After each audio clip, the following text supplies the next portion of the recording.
Si rinnova anche nel 2025 la magia del Veneto che cura, una foto al mese, il concorso fotografico che racconta il territorio attraverso lo sguardo dei cittadini e trasforma le immagini in accoglienza e sollievo nei luoghi della sanità veneziana. Sono 12 le fotografie selezionate tra le circa 300 inviate da fotografi amatoriali e appassionati del territorio, giudicate meritevoli dalla commissione del concorso. La Commissione ha dovuto lavorare in maniera dura per estrapolare 12 foto che poi faranno parte di un calendario che andrà ad abbellire le pareti dei nostri ospedali dei distretti, quindi è stato un lavoro veramente non facile e testimonia ogni anno una qualità crescente nelle foto che vengono mandate, che oggi potete ammirare, che sono veramente molto belle, anche quelle dell'anno 2025, e queste saranno quelle che verranno esposte nel 2026.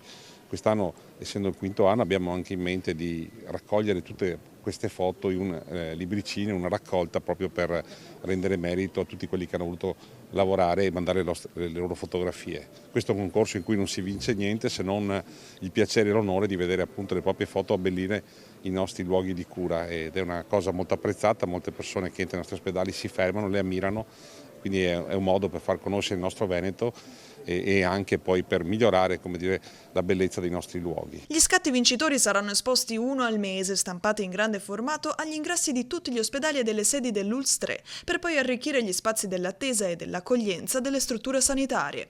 Un modo semplice ma potente per rendere più umani i luoghi di cura. È stato un momento un po' particolare perché aveva nevicato qualche giorno prima e poi è venuto fuori un bellissimo sole. E camminando in mezzo a questi spazi sono stato colpito da questa luce e da questi alberelli soli che fanno il contrasto con gli altri invece ancora ricchi di fronde e di foglie.